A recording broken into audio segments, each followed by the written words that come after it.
passionate about. I learned about it when I was 20 at my own intensive, and it just hit me and was really helpful. So I'm really passionate about teaching it. So the 3 circles, and I'm curious, just kind of by raise of hands, are people familiar with the 3 circles? Not familiar? Most of them know. Okay, some of us. So 3 circles, and if you can't see, there are 3 ropes right here that I will be teaching about. So they represent 3 different parts of a relationship. And the cool part about it is that it works with every relationship. It works between parent and child, between siblings, between friends, between coworkers, teacher, student, stranger on the street. Works with anybody. And so the 3 different circles represent different parts of the relationship, like I said. And we have different responsibilities in regard to each circle. So the first circle in 3 circles is my circle. All right, this is me in the relationship.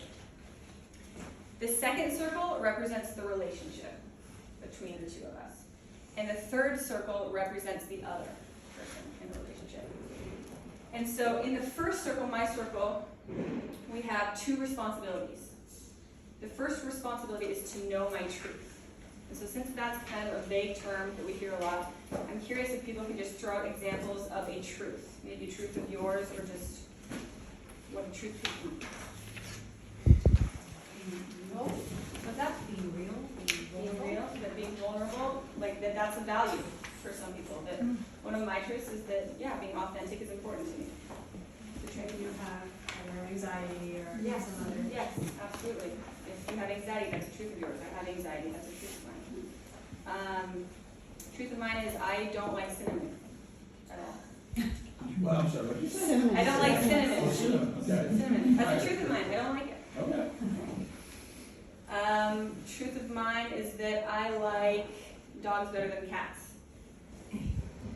Truth of mine is that being an older sister is one of my most important roles, identities in my life.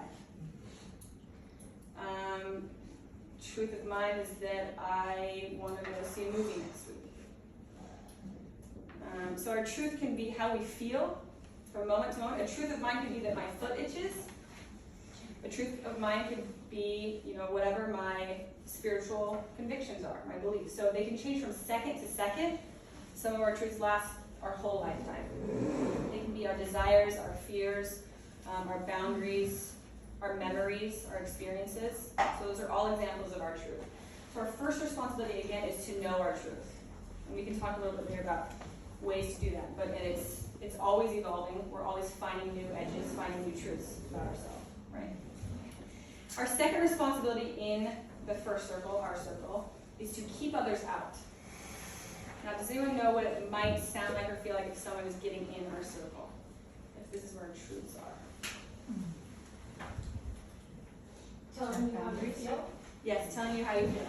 Right? Telling me how I feel. Controlling, trying to convince me of something else. This happens a lot with the cinnamon one. People often say, well, try it in this. You can barely taste it.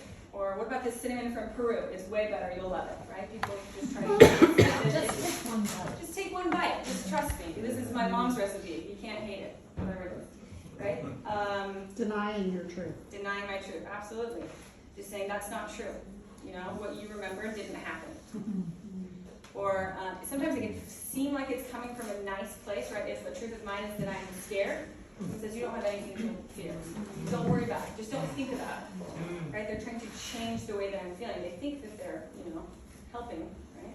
Rather than accepting it. You're being not too accepting it. sensitive.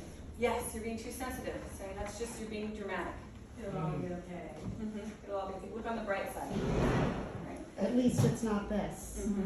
Yeah, absolutely. So if anyone's trying to change my truth in here, they're getting in my circle.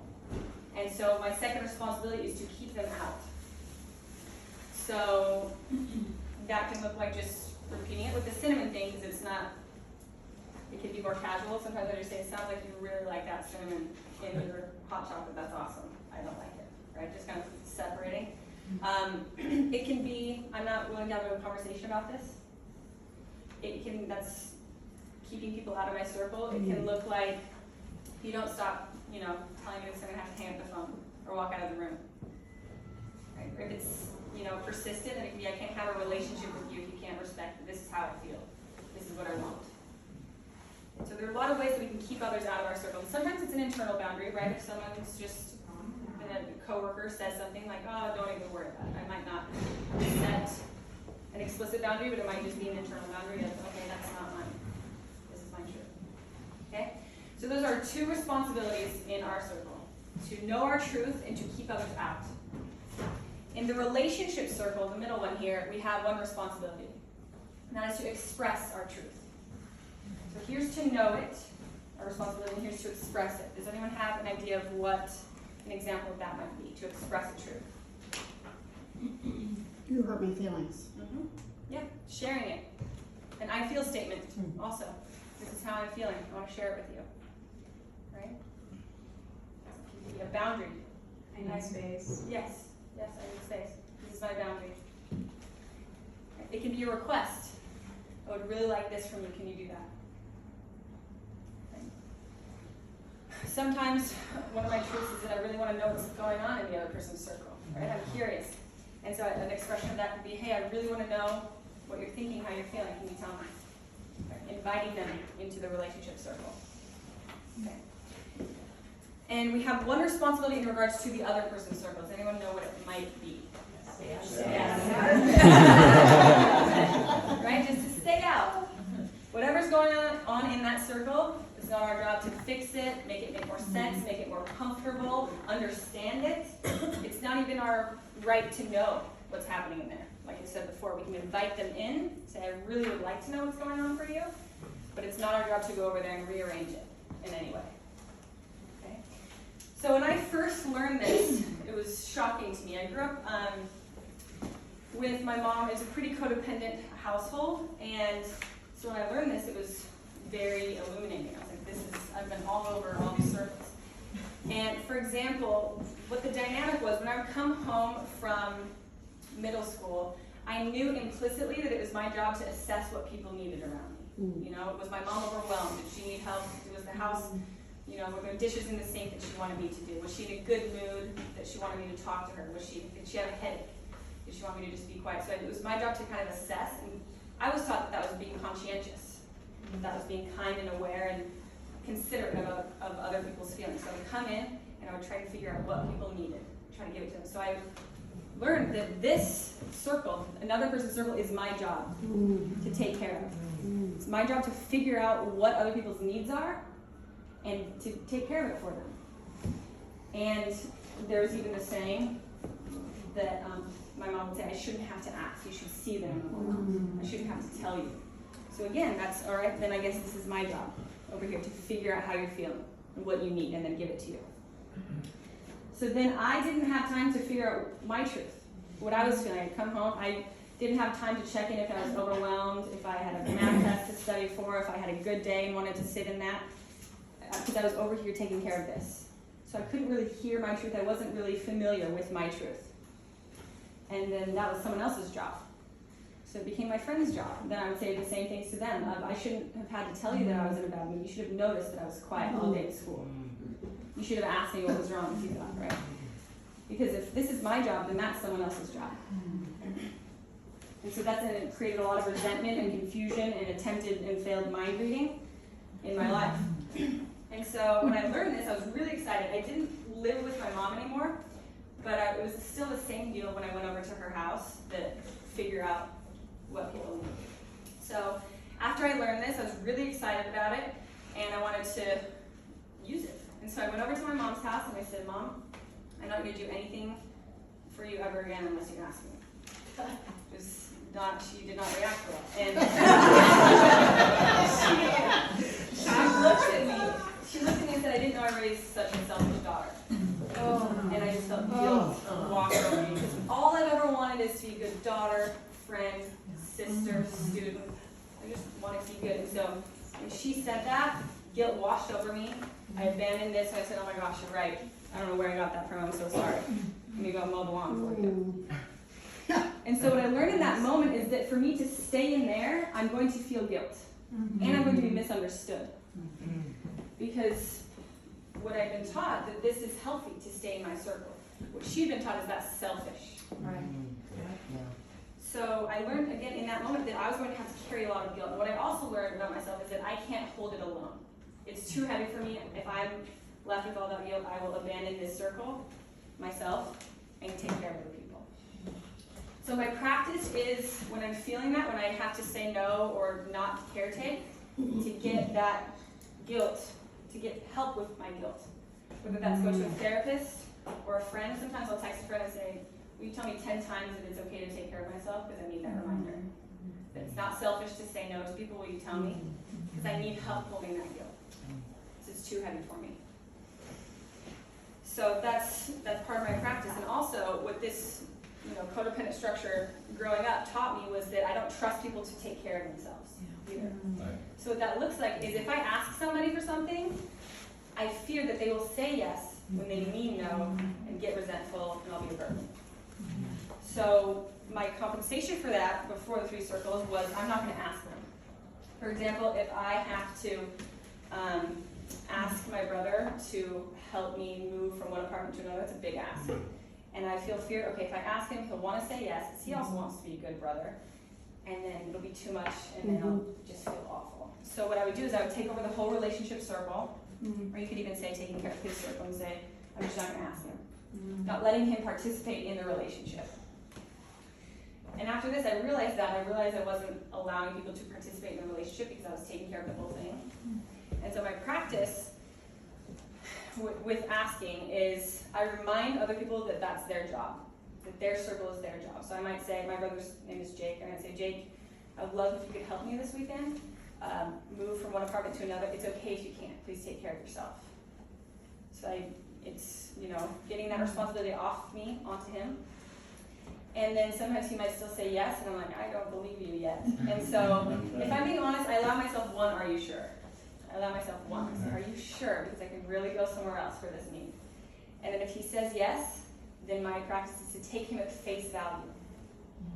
Take other people at face value, because if I try to figure out if it's a true yes or a true no, then I'm over here and I've lost touch with my truth, that I do want his help.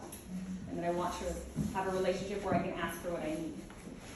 So it's a practice to take people at face value. And then if he says yes and he means no, even after my one, are you sure, then I learned that he's not a safe person to ask. Because he's going to request me to take care of him no matter what. Then he's not a safe person to ask if he continues to say yes and he means no. Okay? Is this making sense so far? Yes. Another part of this that I learned is with boundaries. So I'm trying to think of which example I want to tell.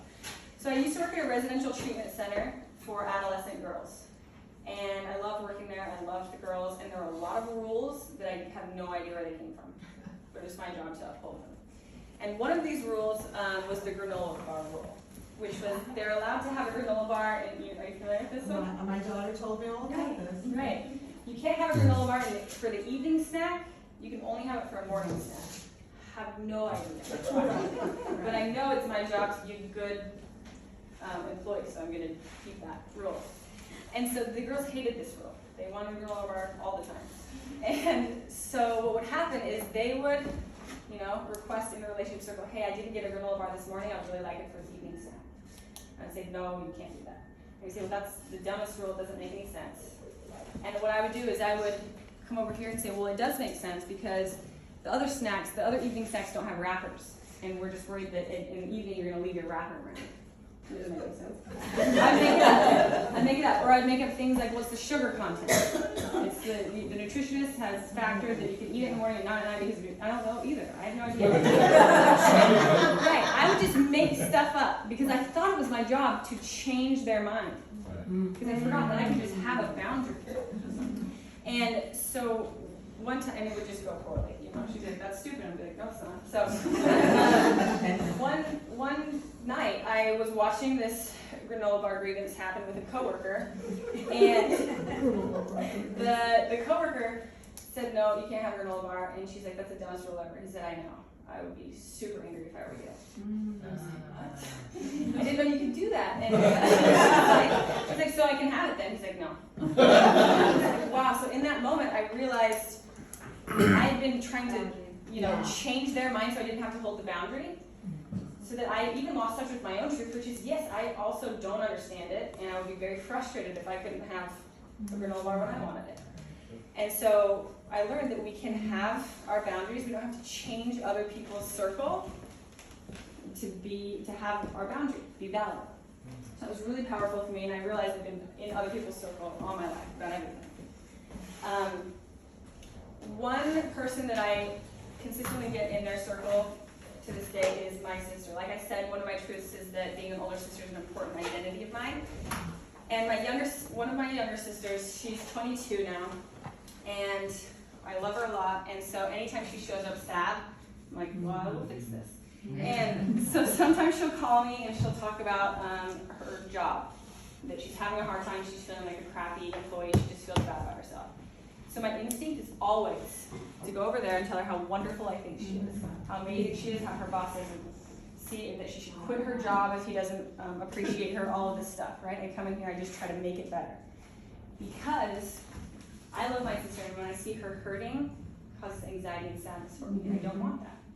And so my unconscious thought is, I'm going to fix it over here, right? That's codependency. I'm going to fix my anxiety over here.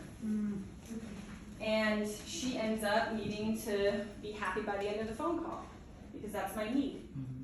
So she used to say things like, okay, thanks, I feel better. And I'm like, okay, good. And so what I've practiced after this is that when my sister calls me, she might say, I'm just super upset, I had a really bad day at work, I feel like I can't do anything right. And I have that instinct, and luckily I've had some practice. Sometimes I still botch this, but if I'm in my right mind, I can say, thank you so much for calling, what do you need from me? Do you want an opinion? Do you want to just vent? Do you want me to distract you from it? What do you want? And then she can tell me, I just want to vent. And I can listen, I can say, I can relate, I hate that thing, right? I can sit in that with her. If she says, no, I actually do want your opinion, then I can say, well, I think that you're an amazing coworker, you're an amazing worker. Your boss seems kind of lame. Or she might say, I want to, I just don't want to think about it anymore, I want a distraction, and I can do that. But I'm letting her tell me what she needs instead of bringing my own anxiety and fixing it over here and figuring out what it is that she needs. Okay? That also? Well, can you elaborate on that? Because in the second example, you almost say the same words, but I guess you let your sister guide what she needs versus swooping in and saying, no, you're a wonderful employee. Right, yes. Because in the second example, you also tell her she's a wonderful Right. employee. Yeah. Can you Yeah, say that again? absolutely. For me, it's saying, do you want my opinion, or do you just want to vent about it? And if she says, no, I want your opinion, then I can say, well, I think you're a great employee. But if she said, no, I just want to vent, then I can just hear her. I can say, man, that sucks. Versus the first one, you were like, Yeah, like, let me fix it for you immediately. Here's my, because some people do want advice. There's this thing that we teach, which is avoid giving advice, and some people are saying, no, I want you to tell me what you would do. And so if someone gets in here and says, no, I want to know what you think about this, sometimes people want a reality check. It's like, can you give me some feedback? I want to know, what am I seeing, what am I not seeing? And so then, right, but I'm letting her ask for it, rather than assuming that it's what she needs and wants and doing it. So she's inviting you into her circle rather than you just Jumping barging in. in like. Right. Yeah. Yeah, we're in the relationship circle together. Oh, okay. Because it's the way that this is set up, I really like, because I can't be in her circle and my circle at the same time. Right, yeah. The second I'm in her circle, I've lost touch with my truth. Yeah. It's You don't unconscious. you don't leave your circle, you just straddle into the relationship. Yeah, and that's another good point, because sometimes people say, where's the room for negotiation about, like, this is how I feel like something doesn't make sense, and someone wants to tell me how it does make sense, and they're not in my circle. And that can happen here in the relationship circle. There can be negotiations if we're open to it and if we invite it. If someone wants to tell me why they think cats are better than dogs, I might say, yeah, I'm curious, I want to hear why that's true for you. And that's different from them just saying, I need to convince you. So there is room for connection, for negotiation. Oh yeah, go ahead. That was basically it. The connection, negotiation in the relationship circle. So what I was gonna ask is, this seems like a great model for somebody who is sophisticated enough to know what they want. But I feel like very often when you deal with kids, right, and there's a variety of ages, right, sometimes the problem is they aren't ready to identify that. So I was curious, it's like if your spouse, hopefully you can do that. With your child, may not always be clear. Yeah.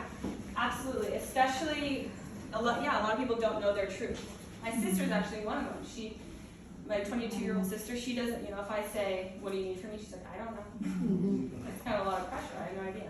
And so sometimes it's just sitting in that, like, okay, let me know when you figure out something that might be helpful, or I can give options. That's kind of why I give options. When I say, do you just want to vent about it? Do you want to hear my thoughts? Do you want a distraction? Sometimes the options help, and sometimes it's a try and fail kind of process of someone's like, I don't know what I need, but it's like, okay, well, this helps me. Do you want to try that? And then be really open to no's, right? If we're offering things and they say no, we say, okay, we can not do that. But it does take some time for people to know their truth. And so that's a process that we can be open to with them and give options and be flexible, or just say, do you want some time to figure out what you want? Or I'll come back and check in 5 minutes, something like that. So it's not everyone knows what they need. So this doesn't always work of like, okay, give me my lines, thank you, let's go. Sometimes it's a process of, sometimes I don't know what I need either. Maybe I'll come back and check on you, or we can go through some ideas together. I have a related question on my circle. So you said one reason why people don't do it is because they've been too busy in the other circles. Another might be immaturity or lack of practice. Like, I haven't been honoring my own circle or my truth, so I really have no idea. Because people have been taking care of me my whole life, so I'm incapable. There must be, like, in your clinical practice, lots of reasons why people don't go in their circle, and is sort of fear and looking at the monster must be a big part of it. Yeah. So can we just spend the rest of the afternoon on that?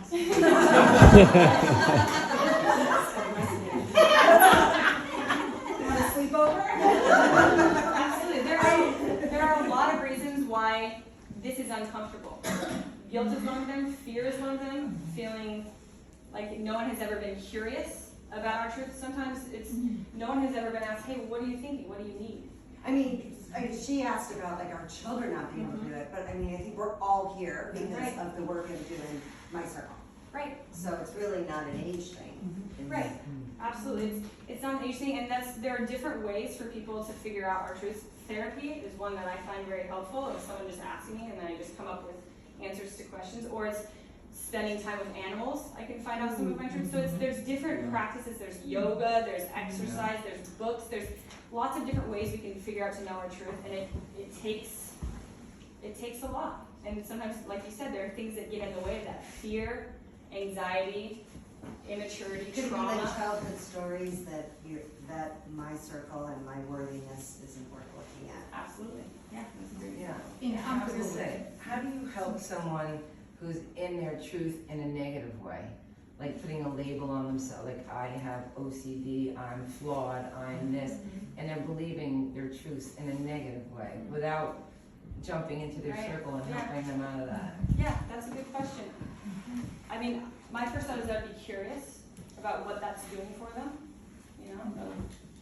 Making their head spin in Right. circles. Like, tell me why that resonates with you. Tell me why that label resonates with you. And then just being curious about it, and then maybe at one point saying, would you like to hear my thoughts? But being curious about it. But yeah, I think that's a good question, because the instinct is saying, well, that's not helping for you. You don't have to stop labeling yourself, Right. you know, we all have negative thoughts, we all, you're trying to fix that person. Yeah, exactly. And that reminds me of another thing that we talked about earlier, is wanting to get in here and fixing it for them, and then they never really are able to process and figure out their own truth, because someone has always been helping them figure out their truth. So it's kind of, again, taking people at face value, and then sometimes it changes on its own. It's like, Is okay. that negative truth, though, their truth? In other words, the question would be, is that a label you've absorbed? And have you settled with that? Is that your truth? Is that what you come to believe? Yeah, when they've been told, by a therapist or these labels since they're 16, and in their head, now they label themselves and feel like they're mired in that label. Right. Yeah. So, as a parent, we want to try to get them out of that. But I Right. guess, like you said, maybe just giving them options or what's supporting that Right. truth of yours. Saying, why does that resonate with you? Or do you want to hear other thoughts? Yeah. Or does that feel like that fits for right now? Does that feel like that fits for you? watching this and, you know, I'm thinking I'm in a great space, my kid's in a great space, and I just got so in her circle.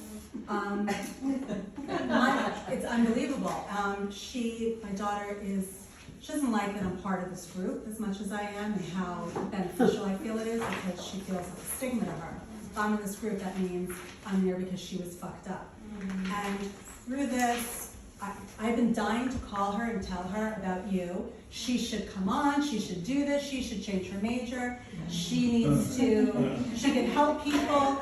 I can't wait, this is what I was thinking before, I want to call her up and be like, you should try this, and maybe she get in touch with Evoke again, and do this. She never asked me for my she's made it clear that she doesn't like that I'm in this, and I'm trying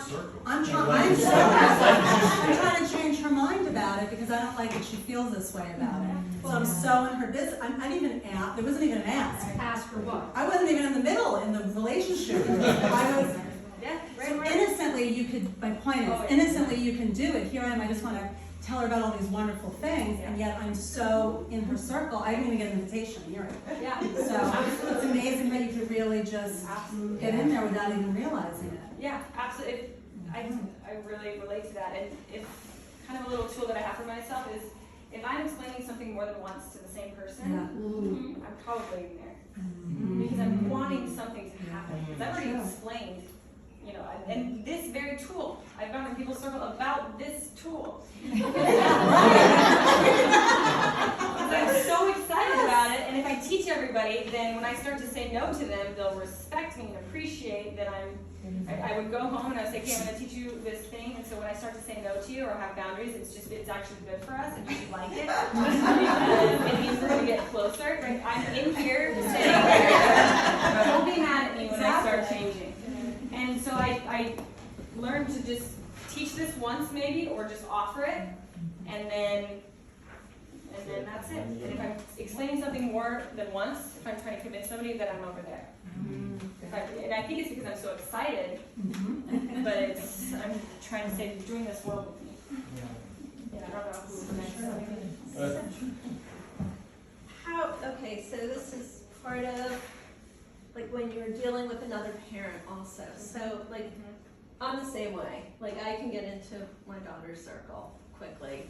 And I can also do what you did, like stand in a relationship and say, hey, are you looking for advice? Are you looking for just to vent about, or come to me if you need help? I can do that.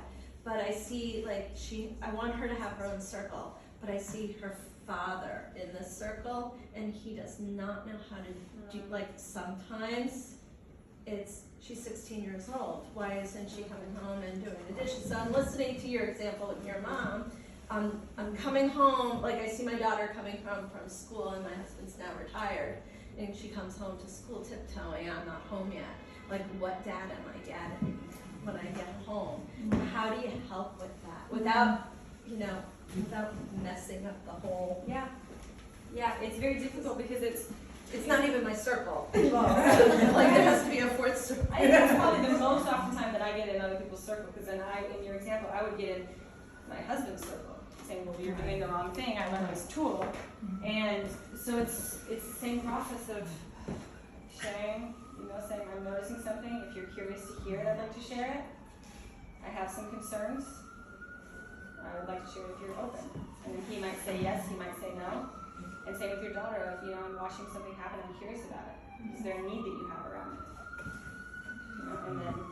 So can I just interject that for me, when I find that I am in anybody else's circle, I am wanting an outcome.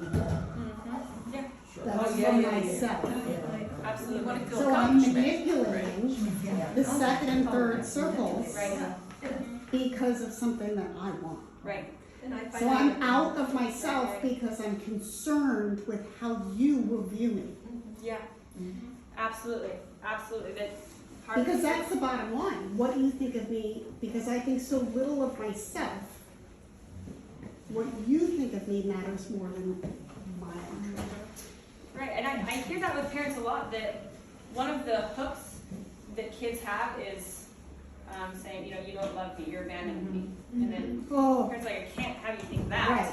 Right. And so just spend the time arguing that or proving that that's wrong when it's, and so that's a hook that the kids use, right? You don't hear me, you don't care, you abandon me, you don't love me. And that's the most, and I can relate, like I said, with my sister. My sister's like, I guess I'm not a predator either. What do you know? I'd do anything to convince her that that's not true. And so part of what it's so hard for me to stay in my truth about that is saying, I can see how you might feel that. I'm so sorry. And then going over here and just getting so much help with how awful that makes me feel, because probably another one of the things that gets me out of my circle the most is when people don't feel loved by me. Or people don't feel like I'm showing up for them. I'm like, I can come back to this in a minute, because you can't think that. Because it's heavy, it's painful, and it's loss to feel that over here. And I'd rather just fix the loss over there than feel it over here. Oh, fixing it is much better than feeling it. Seems like it. Along the same lines that everyone's saying, I find like when I'm in that circle, I have to be really honest with myself, because I think like sometimes I'm asking my daughter something and it's, you know, it's code for me being controlling, but how are you really feeling? Which is my fear and anxiety. And and the other day she asked me for advice. I said, what do you need? She says, I need advice. So she had bombarded her roommate with 10 things she didn't like about her. And then she goes, can I have your advice, Mom? So I said, from my experience, and then I said, well, you know, it seems like you confronted her on 10 things. She goes, well, that was really stupid advice. And I'm like, okay, well, thank you. and you know, that happens a lot between us. Like, she'll say she wants advice, and then my advice is stupid. I'm used to that. And I said, thank you. Maybe we could revisit that again. Yeah. I mean, it sounds like your experience is that it's been a trap.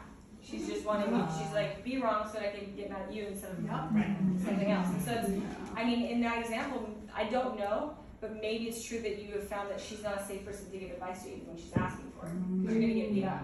So I mean, again, I have a lot of questions before I really know what to say, but I might say, I don't have any advice, I'm sorry. I don't know. Just because it's kind of like the thing with my brother, if we take it at face value and then keep getting beat up for it, they're not a safe person to have that kind of interaction with. So even if she is open and asking for advice, she's not safe. You found that that's not true. So it could just be, I don't have advice for you. Potentially, yeah. So kind of maybe full disclosure, I have gotten amazing research saying that we work with a parent coach from both, because my husband and I, she's a parent coach, but also she kind of recognized some marital things that were happening. And so she shared this with my husband and I, and it's, I guess, like, for a few weeks it sort of became like a thing in our house. It's like, stay in my fucking circle. Nice t-shirt. So the reason I'm sharing this is because thank you. This has actually been, it's just such a sort of beautiful illustrative exercise of how, and you know, like just being true to yourself, but also in a very kind of weird way, it's become this, you know, like we're not as much doing that anymore, but it's sort of sunk in a little bit, and now, you know, like when there's an issue or when we're discussing something and it comes up, whether in relation to my husband and I or with our son, you know, it'd be like, we're getting in a circle, right? So, it's awesome, actually. Thank you. Yeah, I feel the same. It's like Brad was saying, we use this lingo of, hey, I have a request, take care of your circle.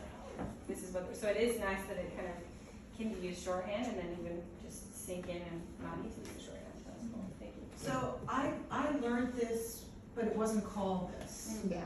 I don't remember what it was called, but it wasn't called this.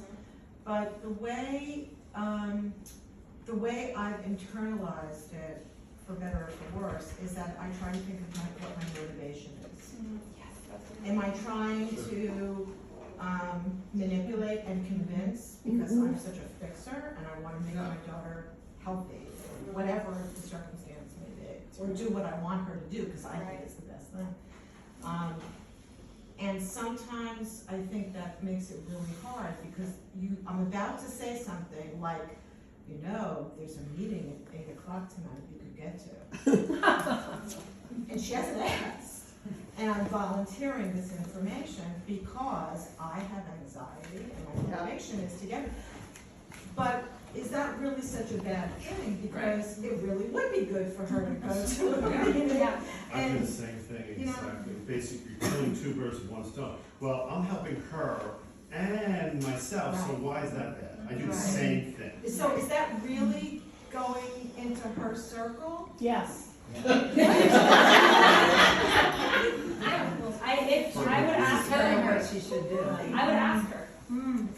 Say, when I say that, does it feel like it's getting in your circle? Does it feel like it's sharing something helpful? Well, but I agree with you, and I actually do that sometimes. I'll say, you know, are you doing this because you think it's something I want you to do, or are you doing this because it's your truth? You know, it's within your circle. But because she, in our enmeshed relationship, is coming into my circle and caretaking, it's hard to tease out what the real answer is, because she wants to do what she thinks I want her to do, or what's going to make me happy, or relieve my anxiety. Right. Because she knows I have anxiety over these things. So Right. it becomes so hard to tease out what's my motivation, what's her motivation. Right. You know. I think when all else fails, default to saying less. But there is an opportunity to say, you know, I think Brad maybe has talked about this, of just saying, I have a thought, if you're open to it. Are you open to it? And say, well, my thought is that there's a mediate. And then, but continuously being curious, because this is what's important, I think, about what you said, is that it's different for each relationship. There's something might feel bad to my friend, it feels good to my brother. And so it's about, you know, does that feel okay to you? You know, because there's some people, I have this friend that when she complains to me, she wants me to give her a pep talk every time. And so at first I would just say things like, oh, that sucks, that's so hard. She'd be like, that's not helpful. And so I learned that for her, she wants me to say, it's gonna be fine, you're gonna do great. And if I said that to someone else, they'd be like, don't ever say that again. And so it is about what feels okay to them, because we don't know how someone affects, how we affect someone else's circle unless they tell us. So we can be curious. I'm saying, you know, I have a thought, would you like to hear it? Or, you know, after the fact, did that feel okay that I offered that, or did it not feel okay? Do you want me to offer things in the future, or is that not helpful? And then take it at face value. And if you Versus overthinking. yeah, taking people at face value is a default of staying in your circle. I don't know, that feels not true, but that's the information that they gave me. And if I try to tease it out more than that, then I'm trying to figure out the edges of that person's circle. So I did this last night with my daughter, who's my qualifier. So I was out for dinner with her, and she said, I'm thinking about transferring. I go, no, don't! You just like diarrhea of the mouth. And she was like, whoa! I was like, sorry. But that was from my own fear. Oh my God, if she transfers, it's all my it's my stuff. She didn't ask for my opinion. Right? It triggered fear. She's doing fine where she is. And then I had to say, like 3 minutes later, I'm really sorry. Look into that school if you want to. Sorry. It was just like so knee-jerk. No, don't! Yeah. You know? Yeah. Well, it sounds like it was right there, It right? was You've like, been please having don't fuck this up. But you'd had the conversation, you had the conversation with yourself already, right? It sounds like, and you were like, oh, I hope she doesn't transfer, oh, I hope she doesn't transfer. But I think Is that be right? curious. No? Like, why did she want to transfer? Why did she want to Did you go transfer? down? Be curious. Oh, no, she told me. I'm gonna tell It was one more. unacceptable to I'm me. gonna tell one more little piece of this. I can do this for the rest of the day, but one more piece of this and then turn it over. But it goes back to something you said, which is sometimes when I'm having impulse for any kind of action or statement or anything, if I have time, sometimes we don't have time before it gets out. But if I have time to sit with, okay, where's that coming from? Because I was teaching this at an intensive one time, and I was driving home, and I felt this urge of, okay, I want to send my mom a text, take her out for dinner, and buy her flowers. There was a lot of energy. I was like, that's interesting. And so let me sit with it. And so I sat with it, and I realized, okay, Valentine's Day was coming up. She just got divorced from my stepdad, and she's going to be alone. And I felt like it was my job to fill that hole for her. So a lot of it was anxiety and obligation and the need to be a good enough daughter, a good daughter. And so I was like, okay, I don't want to act on that. That's my practice of not taking care of her circle. So I called, I think it was my sister, and talked about it, just how I was bummed about that she was going to be alone, and it was really sad. And I got off the phone, I was feeling a little bit better, and then I realized, okay, I still want to go to dinner with my mom. And that's coming from a different place. That feels like that's coming from a place of, love and connection. And when I go over to my mom's house now, I don't say the whole, I'm never going to do anything for you unless you ask me, but I do say, I'd love to help you with anything if you need it, just let me know. Right, so that feels a lot different. And it's the same idea of I'm going to stay in my circle and I'm inviting you in here. And if she asks me to do something, then it comes from a place of love and abundance. And sometimes I go to my mom's house and I just want to do something for her. And that's coming from a very different place of that obligation, anxiety, I should. Rather than, no, I love my mom and I just want to do this thing for her. So it's kind of like what you said, just sitting with, okay, where's that, what energy is that? Because there's part of it that's it for me with that example. There's part of it that was anxiety, and there was part of it that was just love and wanting to connect with her. So I want to rather than I need to. Right. Yeah. The name should work. Right. Yeah. Okay. Yeah. I'm gonna take it over. Take it over. Thank you. Thank you.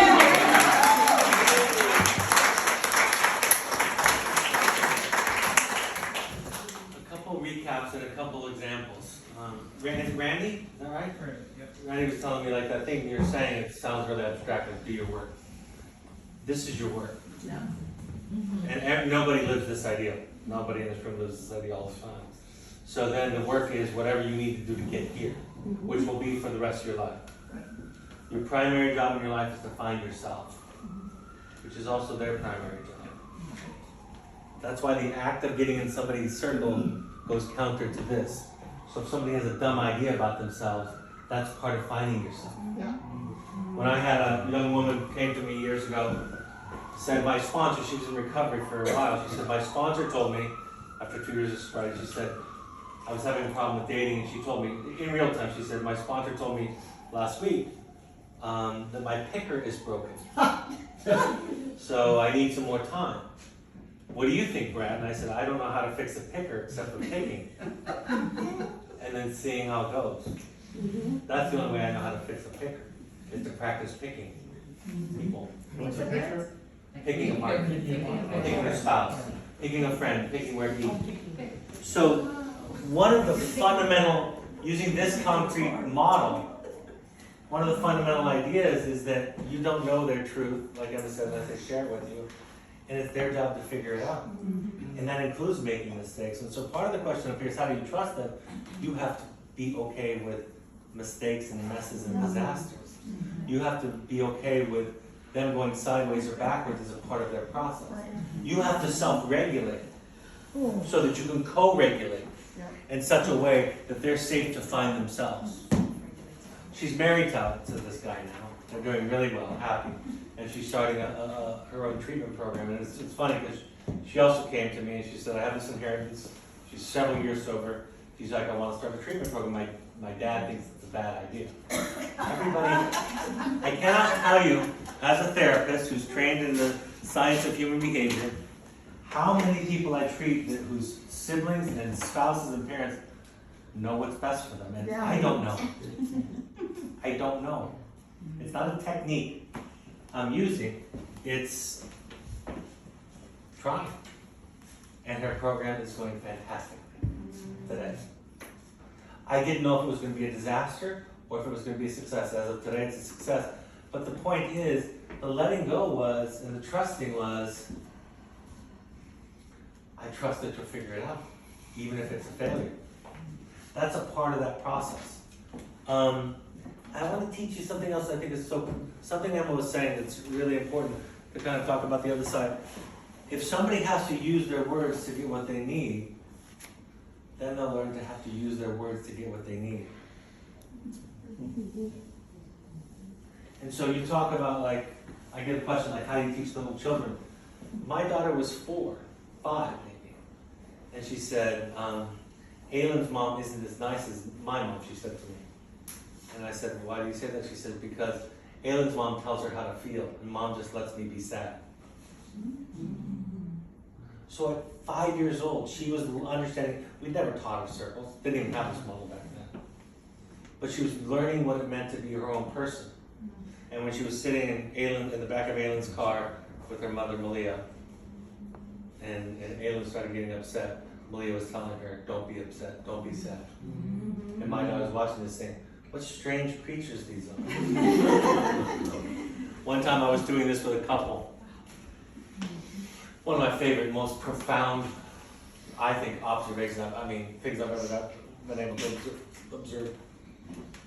The husband was retiring, and the wife had managed everything in the house, everything. And she was expecting some help. She wanted to semi-retire herself. As he retired, she wanted him to take half of the responsibilities, and he was looking forward to golfing and fishing and skiing, and there was some stress about how that was going to go, and they wanted to use these 3 circles as a way of kind of talking about it. So I got him in the circle. Emma, if you could stand over there. I got the wife in the circle, and so I said, okay, John, step inside and tell your wife what you think. And he's hesitating and pausing, and he's looking at her, and he's looking at me. He's frozen. So I said to Sally, Sally, go in the other room. I don't want you to be able to hear us. And I got John over here, and I sat outside of John's circle. I said, tell me 5 things that you want to say to your wife, 5 feelings you're having, requests that you have, whatever it is. And he would write one, worried that all my time will not be discretionary, that I'll lose all discretionary time.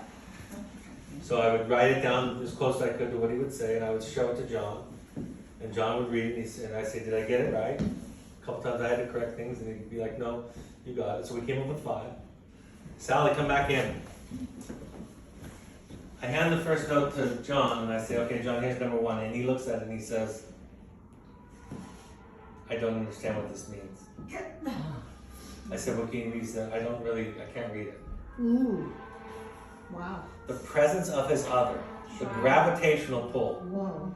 the psychology of her being present, he lost himself. Whoa. Couldn't even read things. These were all 1-sentence things. That were from his mouth. That were from his mouth, that he confirmed were accurate. He literally wouldn't even read one out loud. Whoa. We talked about this like a simple model, but that's what happened. I have a wonderful phone call with a parent that I'm doing parent coaching with on any issue. It takes about an hour to kind of discuss one issue, like should they be allowed to go to the concert this weekend, right? We talk it out the way that I talk it out, and by the end the parent's like, I know my truth. Yeah. 11 o'clock, I'll pick them up. We're doing drug testing, so we're going to drug test the next morning, blah, blah, blah. We decide whatever it is, doesn't matter what it is. Then the kid gets on the phone, Yeah. and the kid just changes the equation by a percent. Oh. But his mom will be there. And then she's lost, right? Because her specific answer was so narrowly focused on this one situation, she hadn't quite incorporated the 3 circles, right? This is me, that is you, this is where we relate and connect. And the last thing I would say about this, the big draw to change this over here, let's say Emma's my daughter, she is, and Emma's using drugs, let's say, and she's 17. I try to get her to admit she's an addict, to admit she has to be sober, to buy into sobriety, whatever it is. Because if I can change this, if I can control this, I don't have to do my work. Oh, I did that in August. Worked out really well. I did it this morning. It is what we do. The question to me is, how can I change this kid? Right? Get him to go to therapy, get him to, it's none of your business, technically, it's none of your business whether your son or daughter's an addict. Not your business. So then why drug test? Because you have a boundary around drug use in your house. Because my truth is, I don't want drug use in my house, and I won't support you if you're actively using. So my rule is, my boundary is, notice my speed, that's my truth. I'm going to enforce it with drug testing. Yeah, And if but you then come what up are you dirty, gonna do? X, Y, Z. What are you gonna do if it tests positive? I could kick you out of the house, I could stop supporting you, I could send you off to treatment, I could We could talk about it, we could talk about it, I mean, I could do lots of things. But your truth is impacting her circle. Always, every day, every second of every day. And that's okay. It can't be any other way. If I don't want you yelling and screaming at me, that's gonna affect you. If I don't want you drinking to excess, that's gonna affect you. But the difference, this is the magical difference. Let's call her my wife now. Instead of trying to convince my wife to stop drinking, I say this. I've spent the first 15 years of our lives trying to get you to stop drinking, and I quit. It's not my job to get you. You can drink as much or as long as you want. I can't have it in my life anymore. Right. So if you want to stop, if you want to go to treatment, that's great. If you don't, I lovingly and sadly support you to go on your way with your journey. Because when you decide what this is, you stop negotiating with it. So yes, your boundary will always affect the people around you and affect your children underage even more, and the ones that are financially dependent greatly. But you get to have your boundary. And they'll accuse you of control. And you can look at that if you want to, but the difference in that moment is I'm not going to try to get you to stop drinking for one more second of my life. Right. And that goes with your children. I'm not going to get you to stop drinking, but while we're doing this, this is the way that it's going to be. My common areas in my house are to be clean. Your room, pigsty, that's fine. But, it's because I'm neurotic, anxious, I like cleanliness. I got a little bit of OCD, whatever it is. It doesn't matter what it is, because I've made peace with all my dragons, right? My demons in this theory, right? And I'm okay being an idiot, or a crazy person, or neurotic. But the rule is, if you leave your shit in the living room, I'm putting it in the garbage, or I'm putting it in a bucket. I don't care what it is. So you stop trying to control this person, but you don't abandon your boundaries. And yes, they will affect them. And if you are financially, if you have that leverage over them, it will affect them more. But I tell the young adult kids, I'm like, I want you to get out of your parents' house faster than you do. Living with your parents is nuts. If I had to go back in with my mom right now, it would be a disaster. It would be a disaster. So the gravitational, psychological draw of somebody else's self is because we haven't learned boundaries. We haven't lived this way. Again, this is about, Madeline Levine said in The Price of Privilege, after looking at her appointment book all week, with kids that came from affluent families, well-off families, not rich, but well-off families, who had discretionary income and choice, is the way she described them. Cutting on themselves, eating disorders, substance abuse, depression, anxiety, school refusal, everything. She said, what's going on? These are good enough families. And she started to realize, and that's what her book is about, that the parents were trying to raise them to be good kids instead of kids. And when you try to raise that's why we have those kids sometimes that they're the captain of the team in valedictorian and they try to take their own life. Because the pressure of being good is impossible. So she talked about how, and relating back to the circles, if I'm going to let go and trust, I'm going to have to live with mess. I'm going to have to, I don't believe in a zero tolerance policy with my children. It's just not the way I operate. I have no opinion about what you should or shouldn't do. It doesn't make sense to me. It's all in the details, right? A relapse is not the same as a complete regression. A flare-up is not the same as a relapse, right? And so for me, it doesn't work very well. Because I want to be in a relationship to my child. Yeah. Yeah, so one thing you said was really interesting, because if you're in your circle and this is the child and that's a mess, right? What I struggle with, and I wonder how you think about it, is it's not just that she's a mess, she's another problem, right? Like if there's, right now you're fine, you take 2 steps forward, you become a problem. So I begin to resent the kid because, if you do one thing, it's gonna be another problem for me, right? And maybe that's overlapping circles, I don't know. Well, I had a mom say to me, I remember the funniest example I ever heard. I was in Los Angeles and somebody said, my son is playing video games and smoking pot in the basement, what do I do? And before I could answer with a non-answer, one of the other parents said, "Why don't you just kick him out?" And she said, "Well, he's 23, I can't."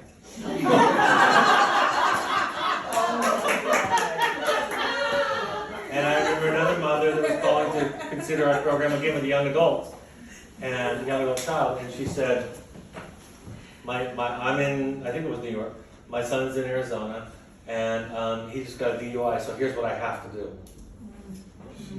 Right, I have to do all these things. She's confused about what her responsibility and what his is and where the relationship is. And so we have an experience of overlapping circles because that's what we bring to the table. We bring that to the table because we don't know how to see other as other. Gandhi said it this way. This is the thesis statement of my second book. Love is the prerogative of the brave. Projection, fusion, going home, in other words, sharing circles.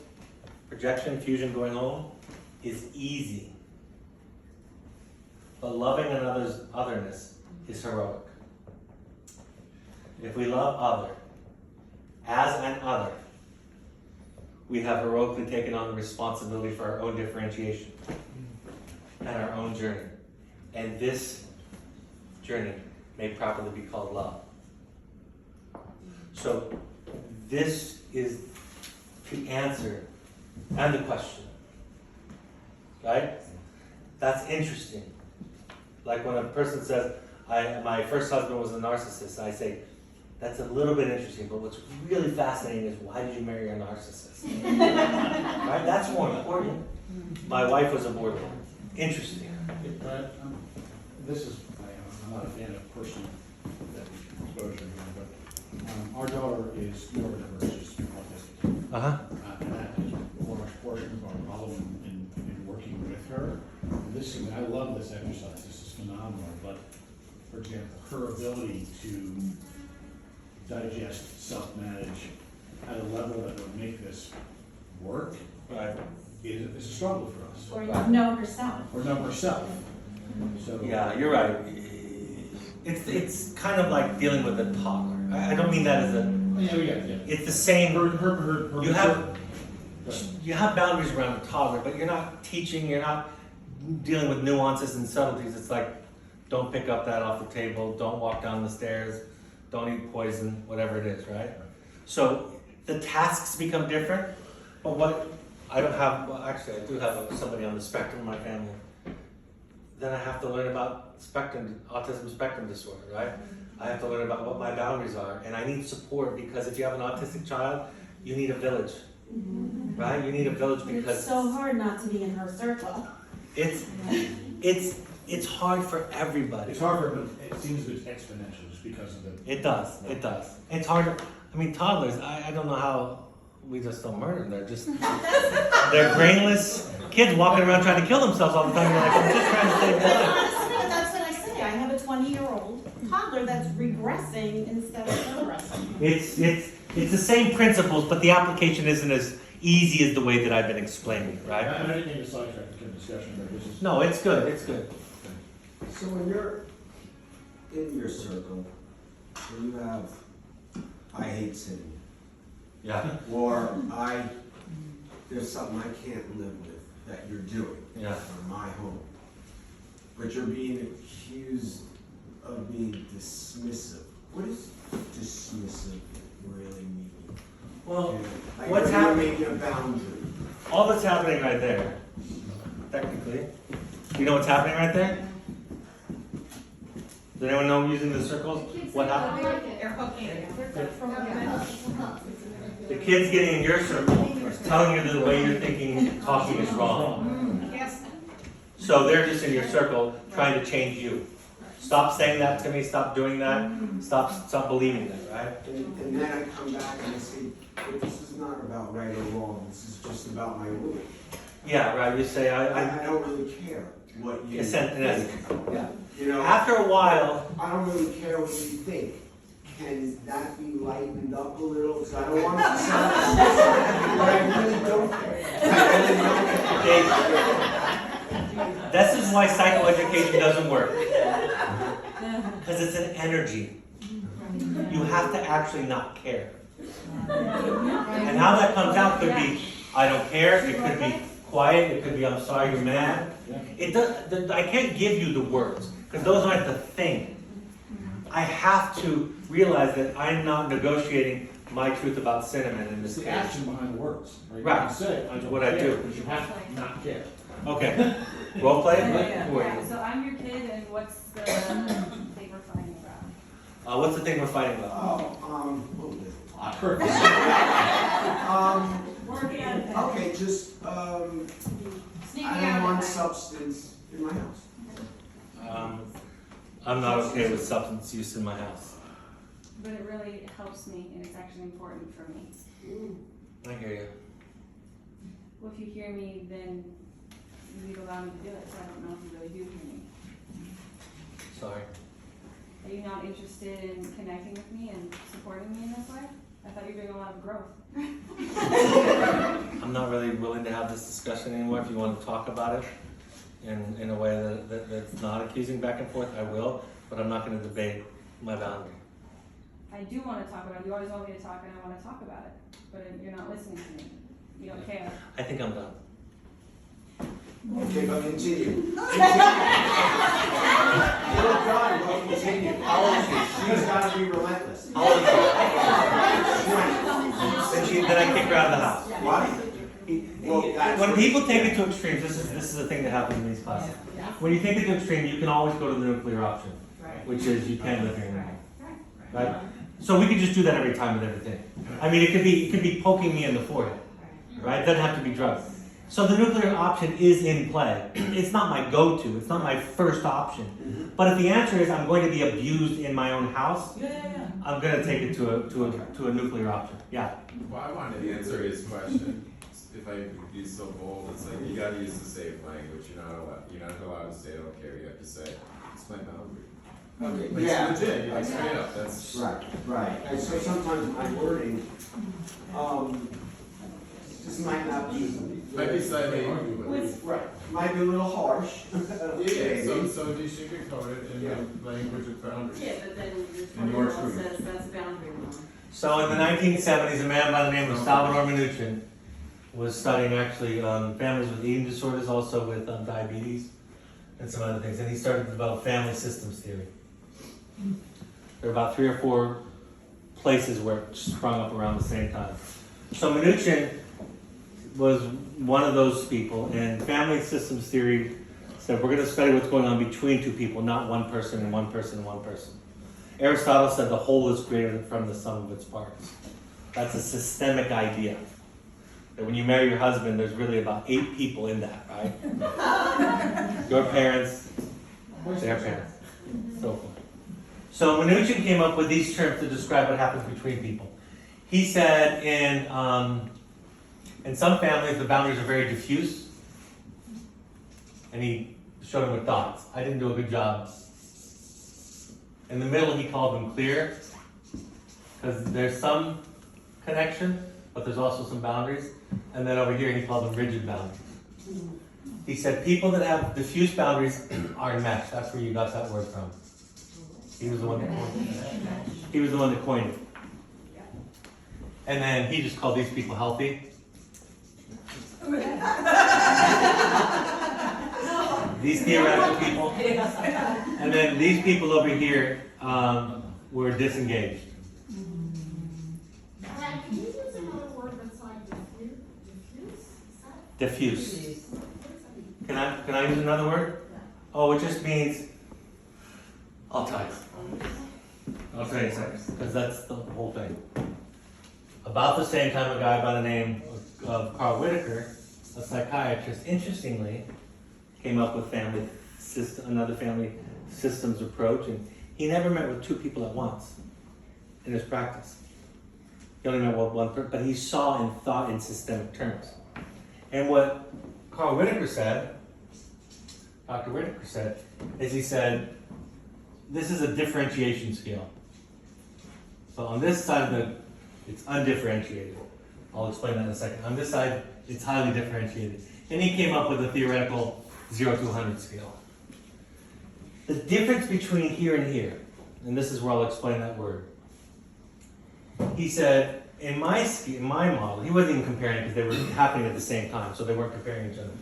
But what he said is this can look like cutoff, Oh, okay. or he called it fusion. He said these aren't opposites, like Minuchin posited. They're just different stylistically of the same inability to be a self and be connected to other. That's the balance of differentiation. Is the balance between, in other words, this is fusion or enmeshment, right? Reactive, dependent. Sometimes it's hostile and aggressive and fighting and yelling and screaming. Sometimes it's really dependent. Nobody has an opinion. You ever see The Runaway Bride with Richard Gere and Julia Roberts? And Richard Gere's the reporter finding out why this woman runs away at the altar with every person.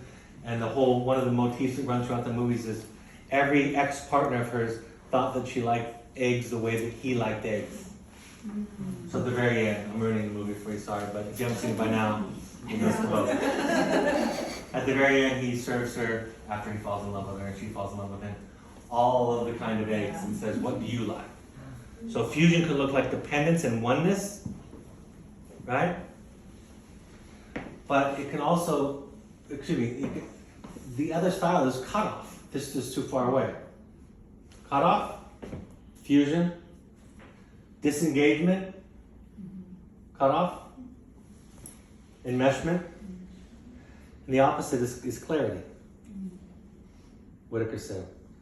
He said it's the ability. Like I had a daughter, a young woman say to me one time, my dad is fragile. I said, describe to me what you mean by fragile. She said, if I tell him that I still want to use, because she was coming to the end of her program. She said, if I tell him that I still want to use, he'll freak out and walk away. Which, by the way, he did when he visited her. And I said, so your dad's fragile. I mean, your dad sounds fragile, is what I said. And she said, he's not fragile, he's a rock. Like he's cold, unfeeling, uncaring. And I said, I know it looks like that, but it's still fragile underneath all that. His ability to sit with you, if you're saying, I still want to use, and to stay engaged and to work that through and to stay curious and to ask questions, and to set his boundary, is a fragility. So, Bowen, instead of saying this is a continuum where enmeshment is one end and disengaging the other, and spouses think this all the time. Typically, not always, the female in the relationship tends toward this kind of, but it doesn't have to be this way, but tends to be toward this end of the continuum, and the male one tends to be toward this end. They argue about whose is better the entire time, right? He's saying, you're too soft, you're too easy. She's saying, you're too uncaring and you're too rule-based. And they fight over it. And Whitaker said it's the same thing. It's just the other side of the same coin. Here's where I think it's fascinating on the differentiation scale. Whitaker also taught, he said, generally speaking, we only like to hang around people near our number. 65s don't like to hang out with 35s.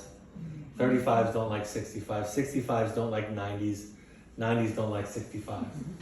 And so when you get married, I hate to admit this, but you marry somebody around your number. I like to think of myself as much higher than everybody around me, so it's hard to admit it. But you marry somebody around your number because 90s don't make sense if you're 65 and 35s don't either. What do 65s think? How would 65s describe 35s? Undifferentiated, somebody said. But how would you describe it without this terminology? How would you describe somebody down there? Enabler, maybe? Mm-hmm. Codependent? What's that? Controlling. Controlling? Surveilling? Hypervigilant? Yeah. Immature? Irresponsible? Unevolved? Right? Fixer? Reactive? Show up on reality TV shows where police are coming to the home? And this is where it really gets interesting. 65s don't like 90s either. Why? Because they see them future. Yeah. What's that? I like them because they're wise. You like them because they're wise? They see them. Typically speaking, we don't, you might be a 90. Technically, in this model, you would be closer to a 90 than a 65. What does a 65 think of a 90? Too rigid. Too rigid, who said it? Better than? Too rigid, cold, uncaring, unempathic, non-loving, robotic, detached, right? Sort of selfish be on that scale. What's that? No selfish be on that scale. Selfish? Yeah. All the bad things are on this side, all the good things are on this side. But it's important to know that as you move up the scale, and that's why you're here today, you will be told you're cold, rigid, uncaring, unloving, abandoning. Because that's the only way a 65 can think of a 90. Right? Because someone that's farther up the scale than you doesn't make sense to you. Now, like Dee said, you might have some perspective and realize that somebody's healthier than you. That's definitely possible. But generally speaking, you don't like to hang out with people that are far away from you. And so everybody in a family, when two 65s marry, you know, everybody in the family ends up being somewhere between, these are all theoretical numbers, a 60 and a 70. Could you describe 100 person? I'm not getting the Buddha. extremes. Buddha, Christ, Yoda. Somebody who is full of love and compassion and warmth and connected and very clear on their boundaries. Buddha's not going to just go along with things. Well, everybody else is drinking, so I'll drink. Buddha isn't going to show up. Remember that monk that was meditating while I was waiting for him? That was a 90 thing to do. And I'm over here at 65 going, how could you possibly leave us all waiting? How could you be so uncaring and so detached from all of us and so selfishly absorbed in yourself? You knew the schedule Tuesday, why not meditate leading up to this so we didn't have to wait for you? So does it mean we need to be more rigid, though? What's that? Does it mean we need to be more rigid? Is that basically? Great question. What it will mean is you will think of it as rigidity, and that's what you'll be accused of. You'll be told by the people that you love, when you move up the scale, that you are now bad. You have now abandoned them, and you don't care anymore. And you're going to support groups and learning a bunch of crap from a bunch of idiots. It's how you're viewed. At the end of the day, how others view you. Andrea? Spread. I don't get why cutoff is next to fusion as the zero end of that scale. Doesn't undifferentiated mean, you said like reactive and dependent, so how is cutoff? Well, because somebody who says, I'll give you one chance, you make one mistake, I'm out, that's undifferentiated in a different kind of way, so it's still reactive. I'm still being... Oh, I see, so they themselves are not cut off, they want to cut you off? They have a cutoff. They're instinct. You know people in your life that will cut off in a minute, drop people in a minute, give people no slack. Yes. That's a rigid, Yes.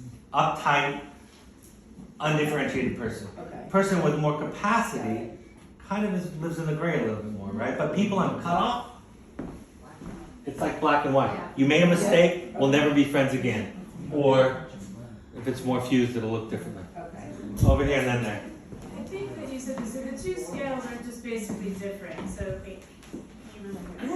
Yeah. the cutoff and fusion are at opposite ends of the spectrum, like they are above, but they are basically one and the same on a different spectrum. Correct.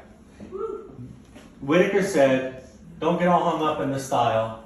Just because husbands tend to be cut off and rigid over here, or disengaged, not really, not engaged enough in the family, that's not really different than being enmeshed.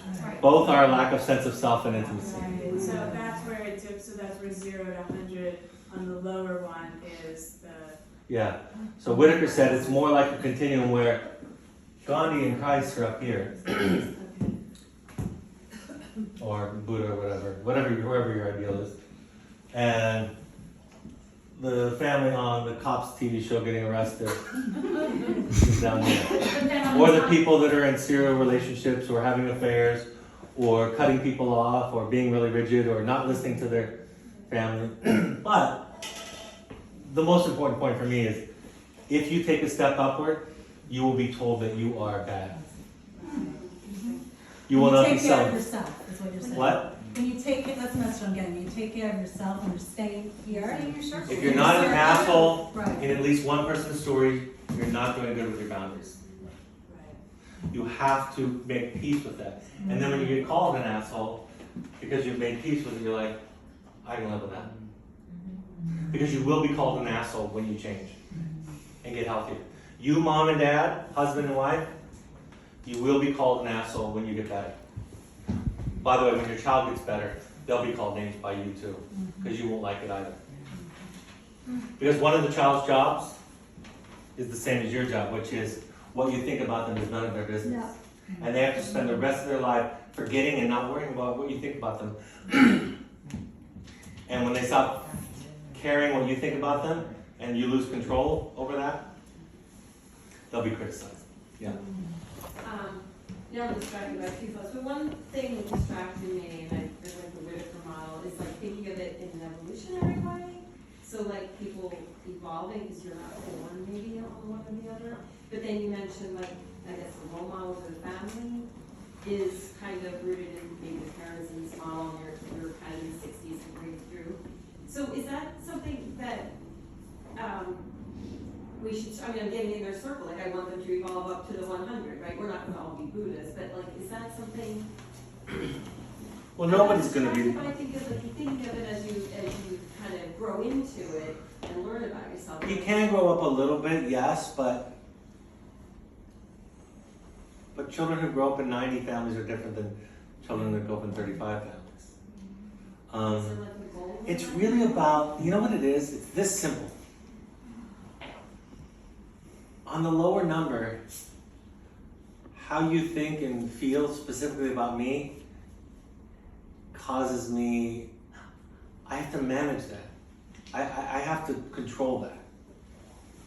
When you're sad, I have to do something. See, we're diffuse boundaries. We're enmeshed.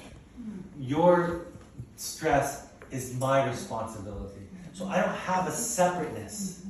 Now the style of dealing with it is I could cut you off and kick you out of my life, or I could try to control you, manage you, caretake you, and so forth, right? Just different styles, masculine and feminine. But it's really about, when my wife is sad or frustrated at me or life or the children, my number will tell you how triggered I get by that. You can go up and down in a day too. So these numbers are generally stable, but under stress, you're gonna drop a few, right? When you have less resources, you're gonna drop a handful. When you're meditating and fresh and doing whatever you need to do, praying, you'll move up a few. So it's invisible, but you can see it and hear it as a therapist between two people, because you can tell how this one feels and how it impacts this other one. And you can watch what they say and do to this one. And that tells you their number. And all the number is a measure about how in focus this project is, or out of focus this project is. With 35s, it looks like this. It's almost like the kids don't have a chance if the parents aren't, Very little. They're doomed from the start. Yeah. It's quite a tragic model, yeah. But, the hope is that there is a Buddha. There is a Christ. There is a Yoda. And that's your work. Your work, you're never going to be done. The worst thing that could ever happen to you is to arrive. You do not want to hang around people who have arrived. Yeah, no. Jamie, like I told you earlier, 88 years old, the best student you'll ever meet. Still does her own work, still learns every day, and she's 88. And she's by far the smartest person in this field I've ever met. And it's not even close. But she's the very best student because she's never going to arrive. And, she travels before COVID, she's traveling all over the world by herself. She's going to go back to it. And when I ask her about what she said, I just don't want to die yet. I don't want to die before I'm dead. And most people do. So, yeah. Excuse me, Brett. Or maybe, Emma, maybe because we're getting the abridged version, in our household, sometimes it feels not like we're actively stepping out of our own circle, but like being dragged out of it. So is that, I mean, I think part of my learning how to stay in my circle is really honoring my circle. Yeah. But before really knowing and honoring my circle, it was really easy for me to hold out of it. And like you did lots of modeling with actively stepping out, like saving, but sometimes there was like this we called it the swirl for like the first 15 years of our life, you know, like she was swirling and would pull us. Is that a fair representation sometimes of what that experience is like when you get, it isn't just actively, I have agency, I'm stepping out because I'm controlling or codependent, but sometimes it's like a desperate person pulling you. Yes and no. Remember the story about the husband and the wife? Yeah. He got pulled out of the circle and she did nothing but show up. I have parents say my kid is manipulative, and sometimes my answer is, not to me, he's not. He tells me, he sits in his first session and says, you don't care about me, you're here for the money. Nothing. Goes right by me. Other kids could say something else. It would pull me in. You know? That's your work. That's my work. So your ability to be pulled out is your work. Them pulling you out is just what works together. When my dog, Coda, my Rottweiler, who's passed on, when we were trying to get him trained, we took him to a dog trainer called Who's Training Who? Coda was the most loving beast you ever met, but stubborn and acted dumb. He was not dumb, because you would whisper a word that he wanted and he would be full attention. So we dropped Coda off on a Monday. We come back the next day, and they, at this dog training place, they have a huge dog food, dog treat, dog store, you know, animal store. And in the middle of this busy store, there's a black square pointed on the ground, a little smaller than the circle, and Coda's sitting there by himself without a leash until I walked in the room. Yeah. He would say I pulled him out of the circle. Because we had a pattern, right? We had a relationship. And so yes, Emma can pull me out of her circle in ways that none of you could, for sure, and I could do it to her, and none of you could. That happen. But to focus on what Emma's doing is the insanity. You know? To focus on the other person and what they are or aren't doing takes you out of your circle already. So you say to yourself, I wonder why Emma pulls me out. I wonder why my wife pulls me out. What is it that my wife will say to me that gets me to doubt myself and my truth? You know, I don't want to go to your parents' house this weekend. It's my boundary. What could she say that would pull me out of my circle? And sometimes she can, and sometimes she